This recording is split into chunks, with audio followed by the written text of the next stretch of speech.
Salut à tous, j'espère que vous allez bien. Donc, je reviens encore vers vous pour vous parler des choses de cette réalité du visible. Alors, comme je le dis constamment dans mes vidéos, que Salomon dit qu'il n'y a rien de nouveau. Ce qui a été, c'est ce qui est et c'est ce qui sera encore. Et que le physique est le reflet du non-visible. Et que le Créateur, le Père, par son Verbe, parle tantôt d'une manière, tantôt d'une autre. Et l'on y prend point garde. Alors, toi qui me regardes aujourd'hui, si tu ne prenais pas garde autrefois, dès à présent, commence à prendre garde par rapport à ce que tes yeux peuvent percevoir, tes oreilles peuvent entendre, tes sens tout entiers peuvent percevoir au travers de la nature. Analyse bien la situation, retiens ce qui est bon et transmets-le également à tes enfants afin qu'ils puissent sortir de l'ignorance. Parce que il y a une formule qui dit que l'homme, l'être, la créature, la femme, l'enfant périt faute de connaissance. Alors, il est primordial, il est nécessaire de fusionner avec la connaissance. Alors, comme je le dis également dans mes partages, que nos pères, nos mères, dans les temps d'autrefois, ont toujours eu à appuyer leur dire.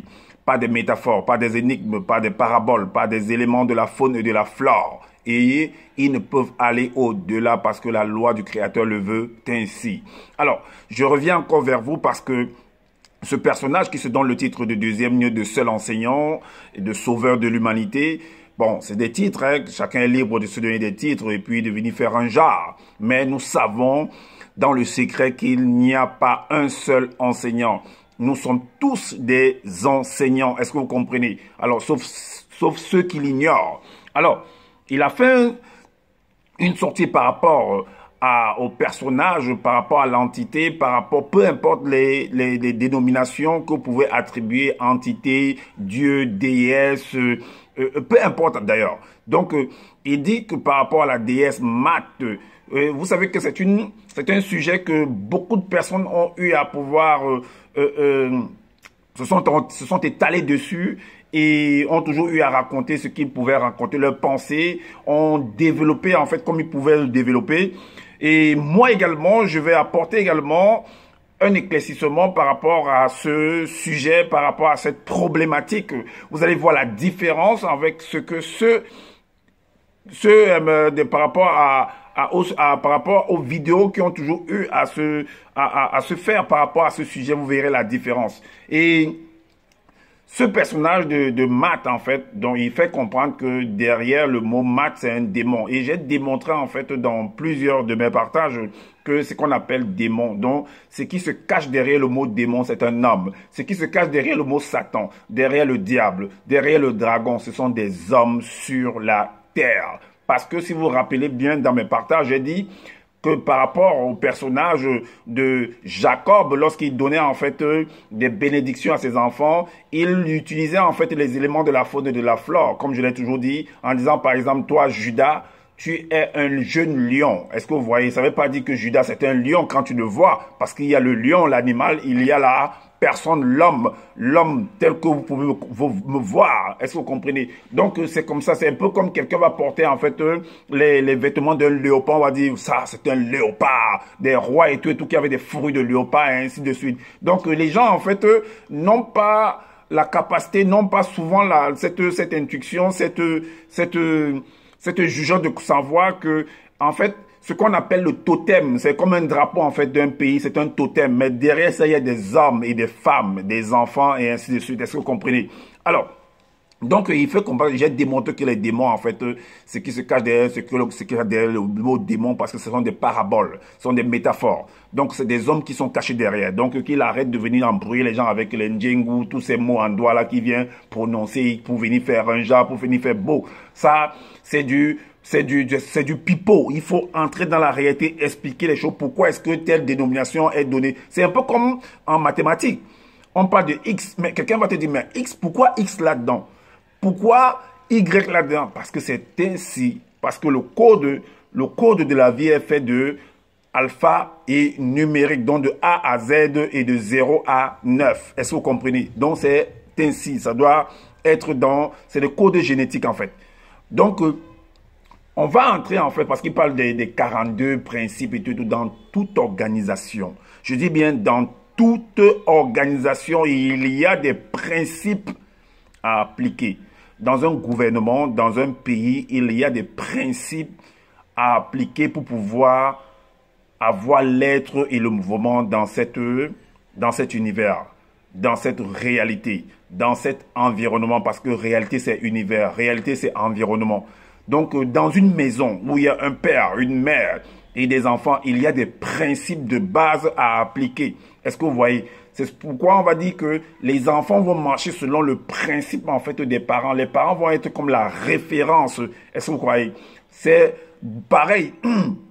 Lorsqu'on veut résoudre un problème, par exemple, de triangle rectangle, on va s'appuyer sur la référence, par exemple, de Pythagore. Est-ce que vous comprenez? On va appliquer en fait la formule de Pythagore. Mais vous ne devez pas oublier qu'avant Pythagore, il y a eu des hommes et des femmes qui ont eu à vivre, qui ont réalisé les mêmes choses, dont il ne fait que reproduire d'après le modèle. C'est pourquoi Salomon a donné une formule indélébile. Donc, moi aussi, je fais référence, moi aussi, je m'appuie en fait sur cette parole, sur cette formule de Salomon pour appuyer mes dires qu'il n'y a rien de nouveau. Ce qui a été, c'est ce qui est et c'est ce qui sera encore. Et personne ne pourra changer cela. Donc, pour comprendre qui est Mat, la déesse Mat, ce qui se cache derrière, le principe fondamental de base même qu'il y a dans ce mot-là, ce qui se cache là derrière, le principe de vie qu'il y a là derrière. Donc c'est un peu comme, même parce qu'il dit qu'en fait, Mat, en fait, c'est utilisé par ceux qui font la loi, ceux qui font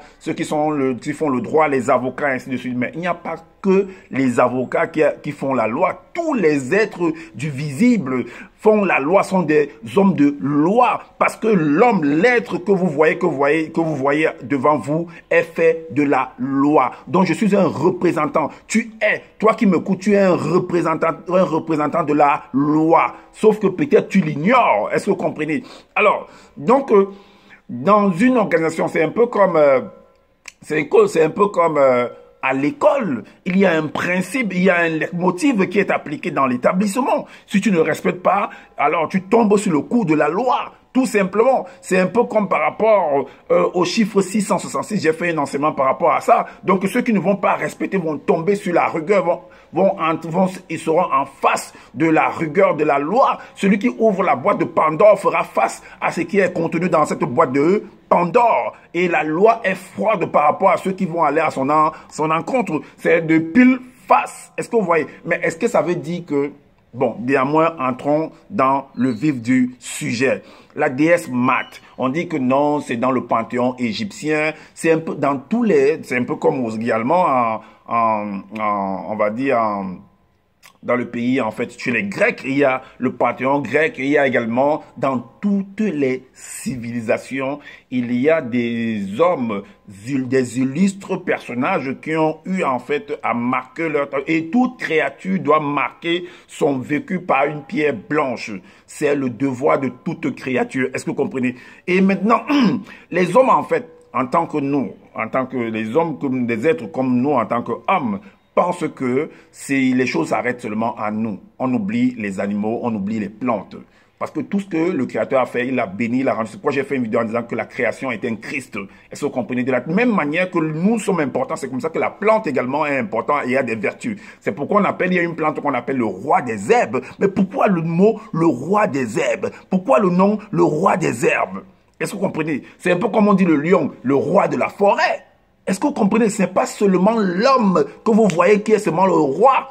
Il y a le roi certainement des hommes. Il y a le roi de la forêt parmi les animaux. Il y a le roi des plantes également. Il y a des rois et des rois et des rois. Est-ce que vous comprenez?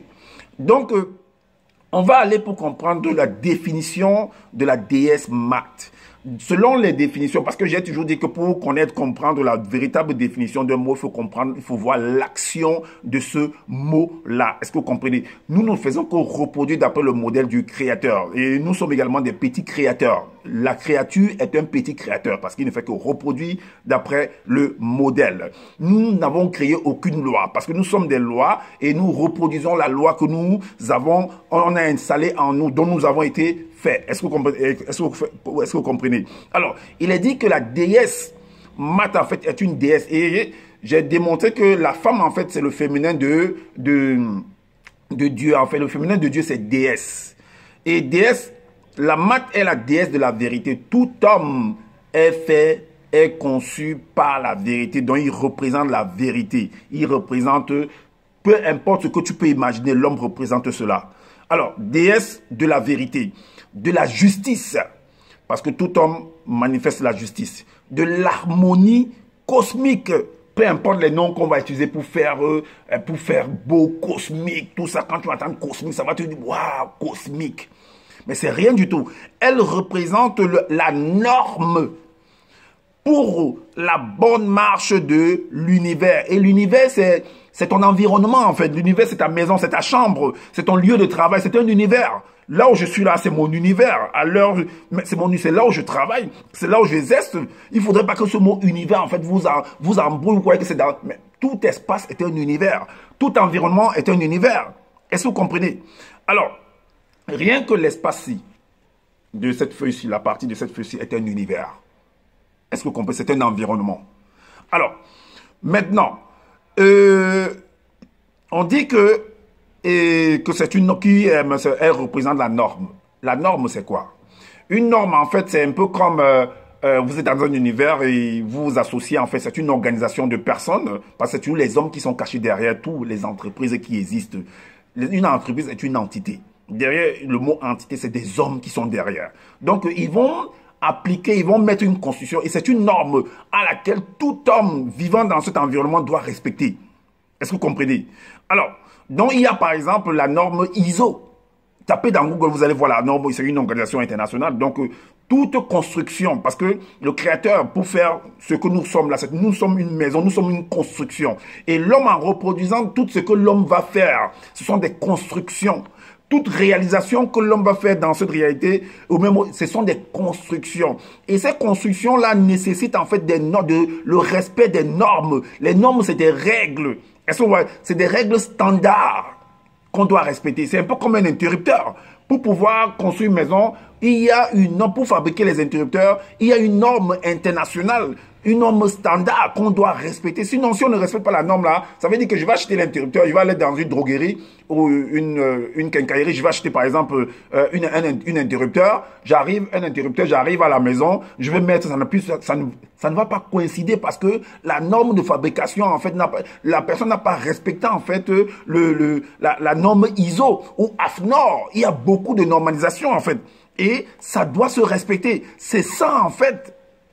Et non ce qu'on veut nous raconter, oh les démons, chacun vient faire raconter des bêtises qui n'ont pas... Si ça ne respecte pas le mode de vie courant, alors je serai toujours devant toi pour te rectifier, pour te faire comprendre que tu n'as rien compris en fait de ce que c'est que l'enseignement.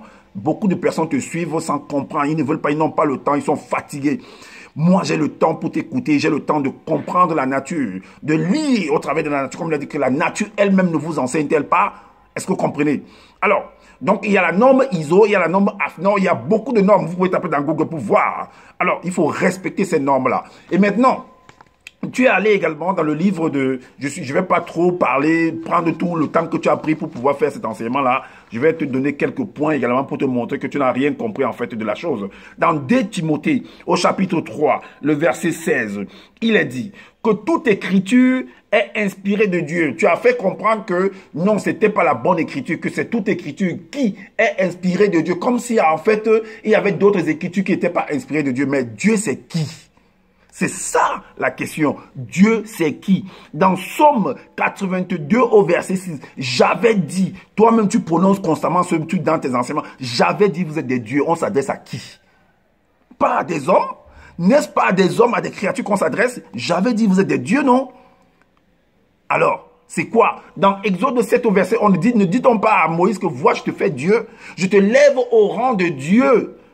Mais pas comme pour dire que vous n'êtes pas des dieux à la base. Nous sommes des dieux parce que j'avais dit, vous êtes des dieux. Donc, toute écriture est inspirée de Dieu.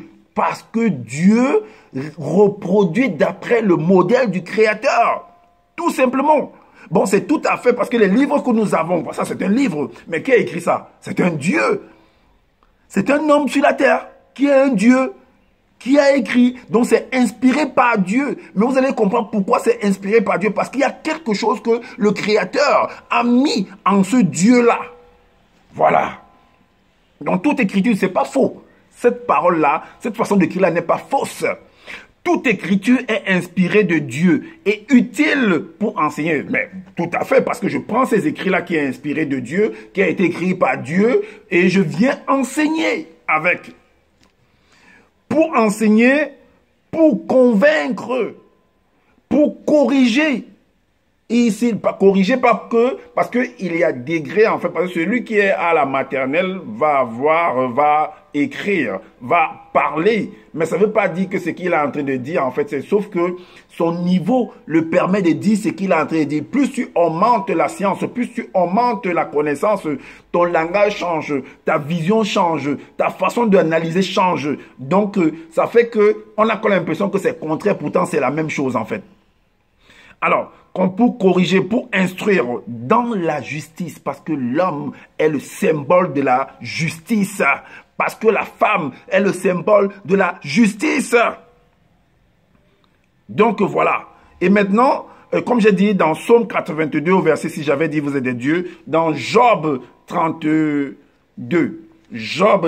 au verset 8, il est dit que, mais en réalité, dans l'homme, c'est l'esprit. Ce n'est pas que l'esprit, parce que l'homme a un esprit, il a une âme, il a un corps physique. En réalité, c'est tous ces êtres-là qui composent l'homme. Parce que tu ne peux pas parler de l'un et laisser l'autre. C'est tout ça qui feront l'ensemble de cet homme-là. Est-ce que vous voyez? Mais en réalité, dans l'homme, c'est l'esprit, le souffle du tout, virgule. Cet esprit, c'est quoi? On a mis virgule. L'esprit, là, c'est le souffle du Tout-Puissant. Et tout est fait à base d'eau. Le souffle, c'est de l'eau. Et vous allez savoir qu'est-ce que c'est que cette eau. Le souffle du Tout-Puissant qui donne l'intelligence, qui ce souffle qu'on a mis en l'homme, dont l'homme a été fait. Parce que j'ai parlé des changements d'état de la matière, parce que toute matière est faite à base d'eau. Donc, c'est ça qui te donne la capacité d'être sage, intelligent, d'avoir la connaissance, le savoir, de pouvoir analyser, de pouvoir corriger, de pouvoir enseigner. Est-ce que vous comprenez? Alors, maintenant, on va dans le livre de Genèse chapitre 2 au verset 7. Parce que quand on regarde ici, on parle de la construction, soit on est en train de créer l'homme. Et il est dit ici que, selon ce qui est écrit là, que l'Éternel Dieu forma l'homme de la poussière de la terre. Il souffla dans ses narines un souffle de vie. Et l'homme devint un être vivant. Il a commencé à voir l'être et le mouvement. Il a commencé à bouger. Il a commencé à réfléchir. Il a commencé à analyser. Il a commencé à avoir une bonne visibilité des choses. Il a commencé à dire des choses. Il a commencé à corriger des choses. Est-ce que vous comprenez? À rectifier, à faire des constructions. Tout simplement. Dans le livre d'Exode 35, vous allez voir, comprendre que la norme ISO, telle que la déesse, parce que les gens s'appuient sur des principes soi-disant de maths pour pouvoir réagir, mais c'est tout à fait normal. Parce que tu ne peux pas faire des constructions, tu ne peux pas faire une tour, une bâtisse, sans toutefois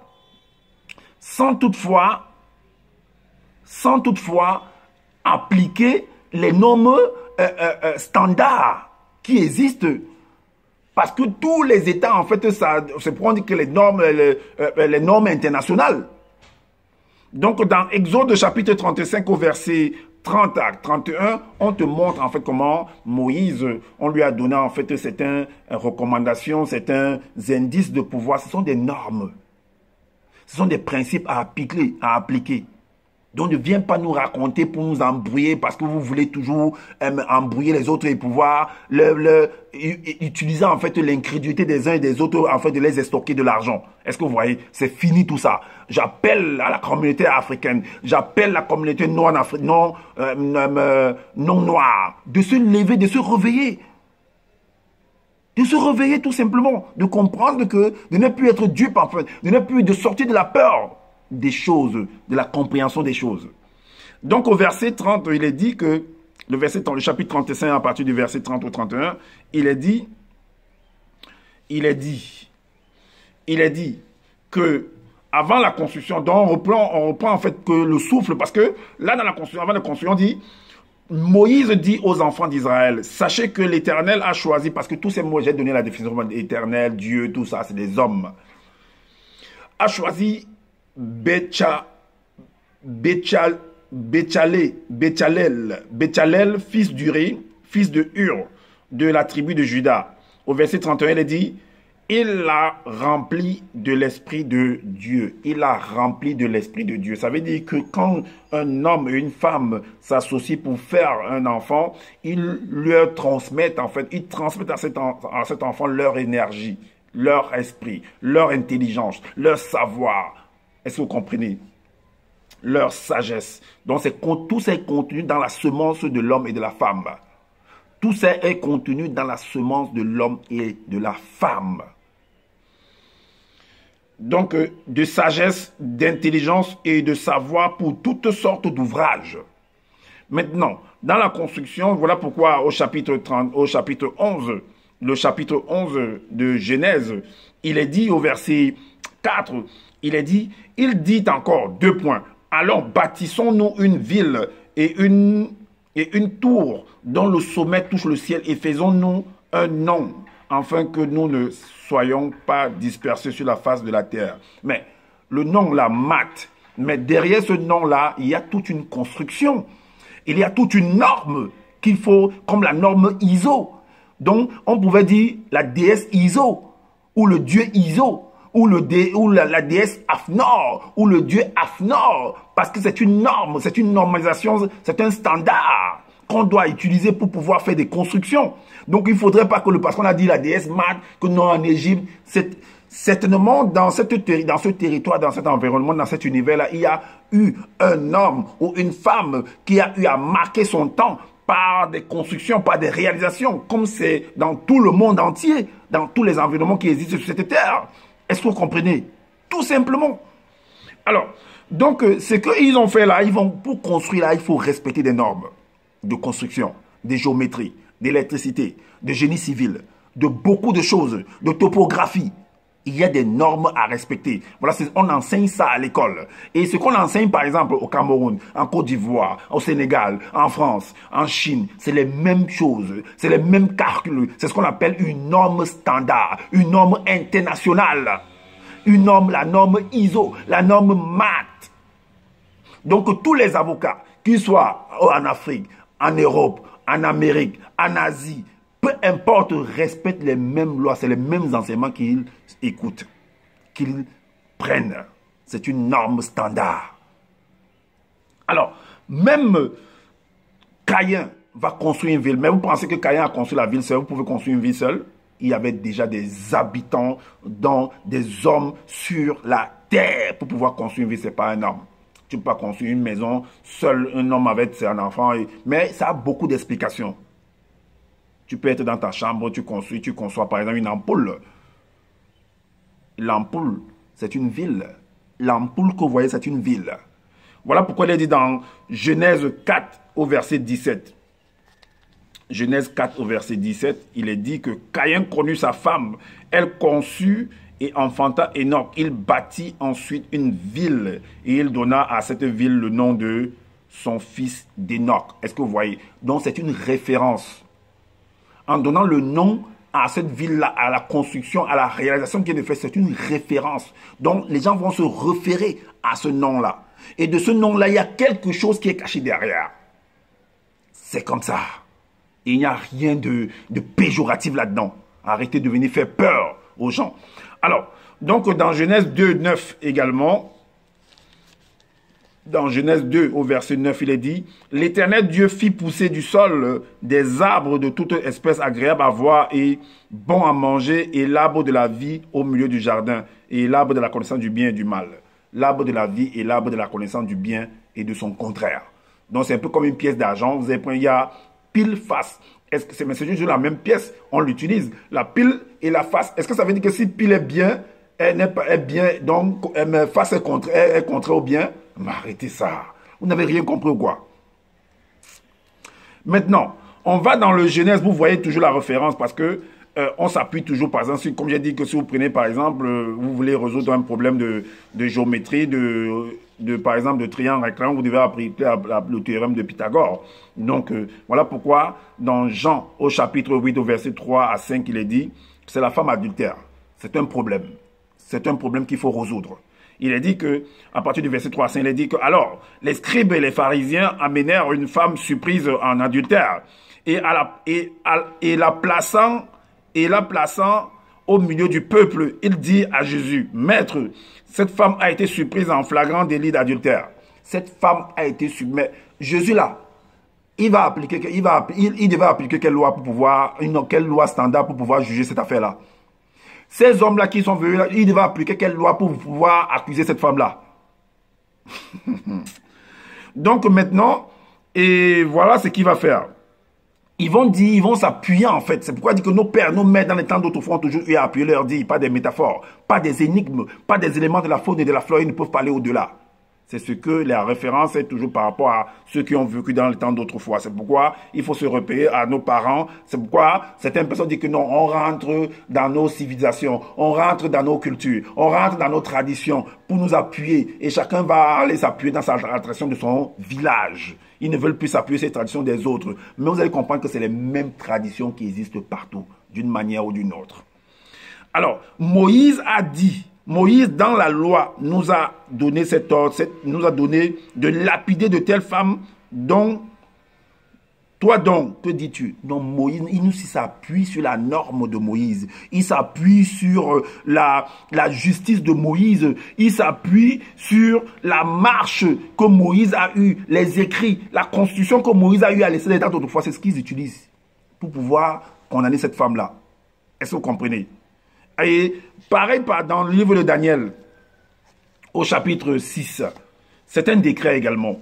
Parce que dans Daniel chapitre 6, verset 8 à 9, il est dit, Daniel chapitre 6, 8 à 9, il est dit que maintenant, ô roi, confirme la défense et écrit le décret afin qu'il soit irrecevable, irrévocable, selon la loi des Médès et des Perses, qui est immuable. Alors, là-dessus, le roi Darius écrivit le décret et la défense. On dit d'après. Donc, le roi va s'appuyer également sur quelque chose. S'appuyer sur un principe. S'appuyer sur une norme. Sur une normalisation internationale. Est-ce que vous comprenez? Pour pouvoir mettre son décret en place. Parce que tu ne peux rien faire qui n'a jamais existé. Ce n'est pas possible. Alors, donc, c'est de la construction. C'est une construction. Maintenant, on revient encore dans le livre d'Exode au chapitre 36, à partir du verset 12. Chapitre 36, à partir du verset 12. On dit à Moïse de construire en fait le tabernacle. Et il va s'appuyer également sur des normes avant que lui ne vienne sur la terre. Parce que d'autres ont utilisé les normes que Moïse a fait et Moïse a aussi utilisé pour ses pères. Voilà pourquoi, on dit, on mit 50 lacets au premier tapis et l'on mit 50 lacets au bord du tapis terminant le second assemblage. Ces lacets se correspondaient les uns les autres. On fit 50 agrafes d'or. Et l'on joignit les tapis l'un à l'autre avec les agrafes. Et le tabernacle forma un tout. Est-ce que vous voyez? Et on fit des tapis de poils de chèvre pour servir de tente sur le tabernacle. On fit 11 de ces tapis.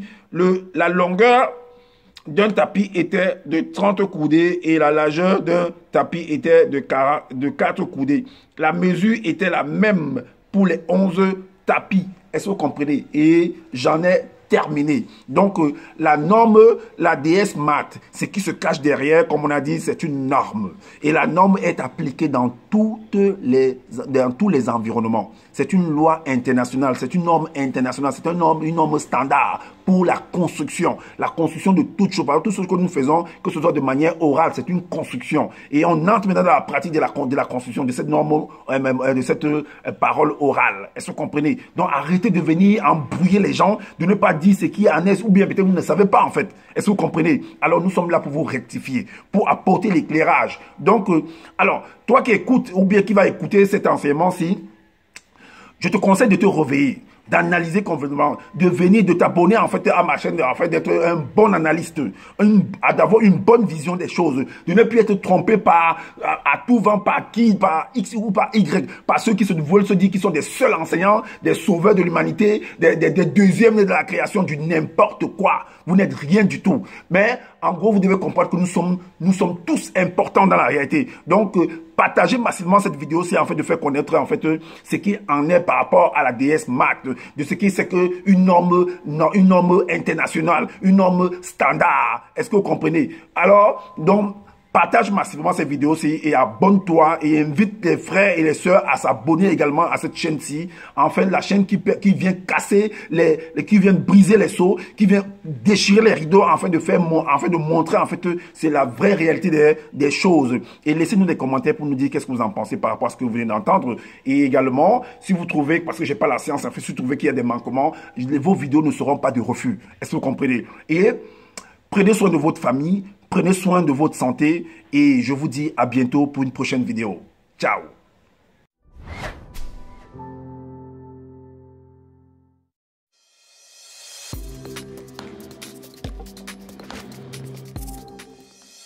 Que sont les normes ISO?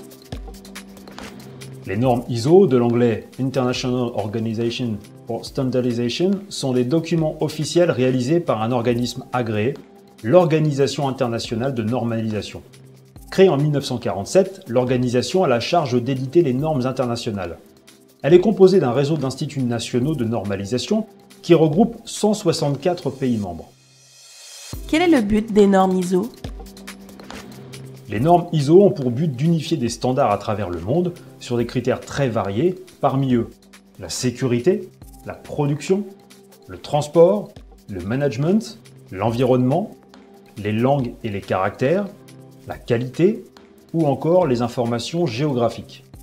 Cela simplifie donc les échanges mondiaux et assure aux consommateurs, comme aux entreprises, une certaine sécurité et qualité de produits et services. Comment sont rédigées les normes ISO? Les experts techniques indépendants, qui forment un comité technique sur un sujet précis, doivent se mettre d'accord à propos de chacune des modalités de la norme. La rédaction d'une norme prend en général 2 à 3 ans avant la publication officielle sur le site de l'ISO.